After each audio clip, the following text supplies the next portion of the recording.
hombre. Cuando digo hombre, mujer, mujer y hombre. El hombre generalmente interrumpe toda la cadena biológica que es de toda la vida, ¿viste?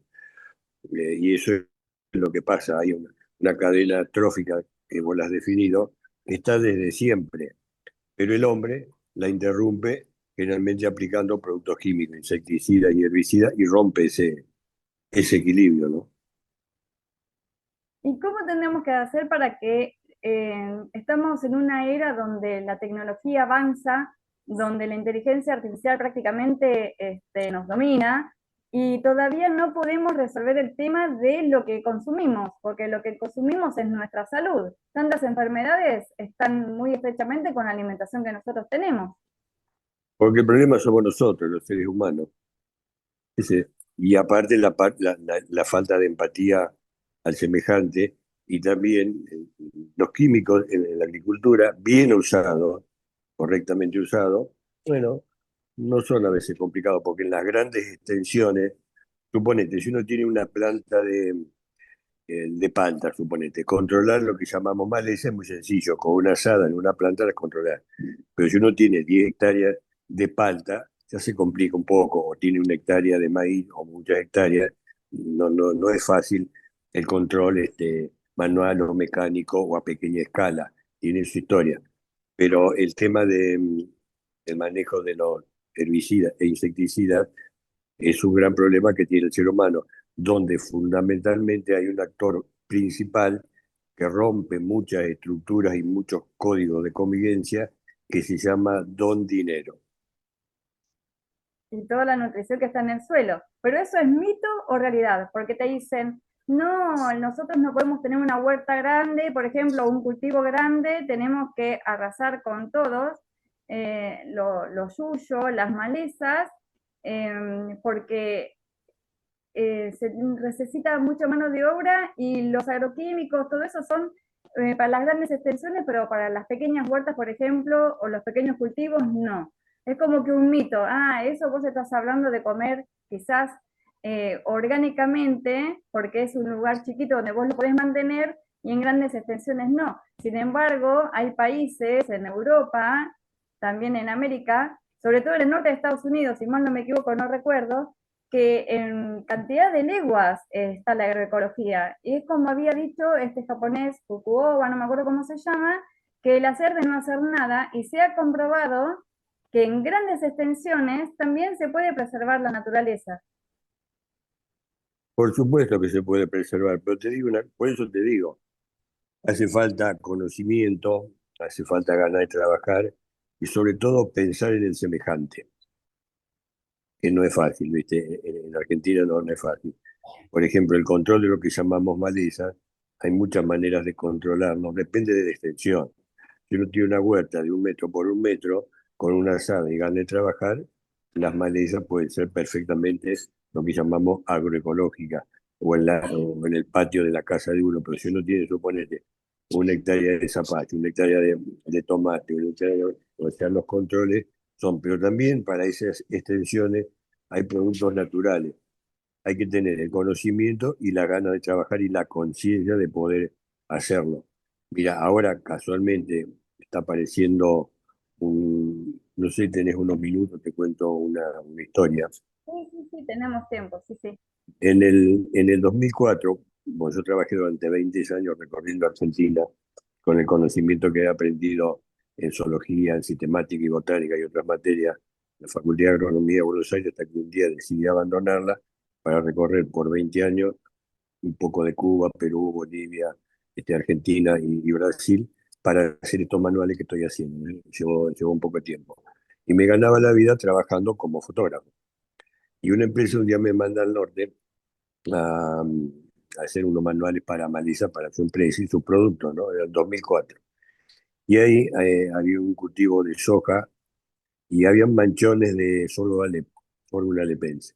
Entonces preguntábamos qué podía hacer, un error del aplicador. No, ahí apareció el sorgo de Alepo resistente a un herbicida llamado glifosato. O sea, la naturaleza, cuando fue agredida por un herbicida, se defendió para su supervivencia en algunos años habrían muerto todas, pero después se hizo tolerante hasta que en algún momento una semilla fue resistente, se multiplicó y fue resistente a todo. De hecho, ahora ese producto, 20 años después, se le pasa y hace cuenta que le echas agua al sol, ¿vale? ¿No? Porque la naturaleza, pero al ver otra presión de otro combo de herbicidas, también se fueron apareciendo nuevas plantas, que llamamos el tema productivo maleza, que varias, digamos, entonces aparecieron los cócteles, y cuando hacen los cócteles, está la Mm. historia que yo te digo de Don Dinero, ¿viste? Que no importa una cosa y otra. Y ahora,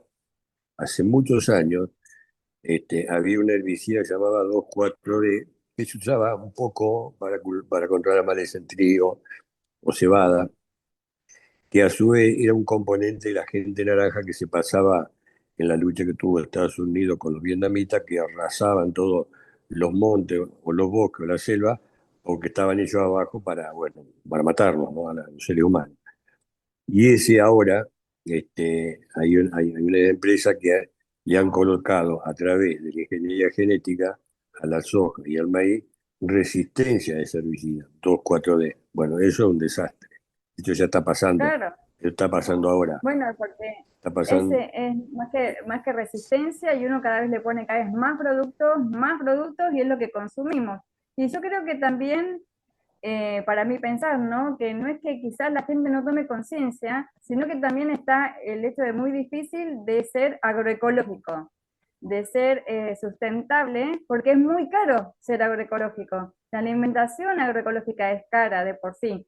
Y ya conseguir la etiqueta que te diga en un envase soy agroecológico también es muy caro. Claro, bueno, esto es toda una historia, ¿viste? Habría que ver si todo lo que se dice agroecológico es realmente agroecológico. A lo mejor no gusta lo que yo digo, ¿viste? Pero no es sencillo. ¿Por Claro, qué?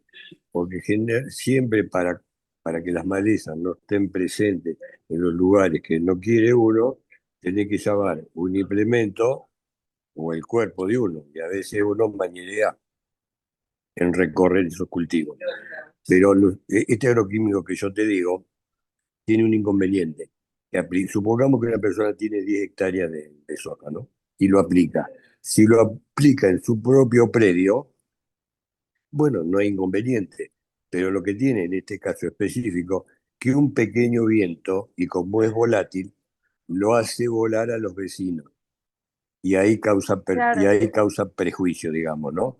Es la empatía. Bueno, aplicar, si vos querés aplicar en tu campo 2,4-D, 3, todos los D que quieras, pero que la deriva y es muy, muy volátil para que pueda. De hecho, hay cultivos en Argentina, este, muchas pérdidas de cultivos de algodón porque ese herbicida es como veneno para el algodón, pero también para la vid, para el tomate, para la acacia, para el paraíso y para muchas plantas.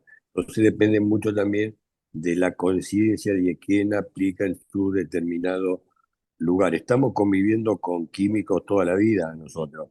En la vida diaria, en una cocina, hay lavandina, hay una cosa y otra, bueno, yo creo que tampoco hay que irse a los extremos, digamos, ¿no? Pero hay reglamentaciones. No, a lo extremo no, pero había muerto también una maestra o directora, en su momento también por los agroquímicos, como decís vos, porque era volátil, que venían las gotitas. Bueno, hay un caso que no lo quiero nombrar, en San Antonio de Areco, que pasaba exactamente lo mismo, los mismos en una escuela rural, los chicos mismos sentían las gotitas de cuando pasaban los tractores mosquito, y tuvieron los padres, algunos, de enseñarlos en su propia casa, ¿no? Por este motivo también, porque como decís Bueno, vos, realmente yo lo tiro acá, si no esto entra en el agua, está en el viento.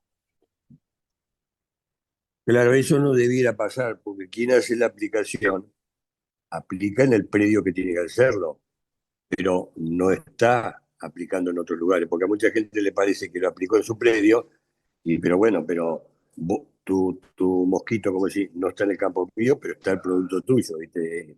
Es lo mismo, depende de la responsabilidad, porque en esos casos, ¿viste? En esos casos hay que esperar que el viento sople para otro lado para no afectar a lo que se está.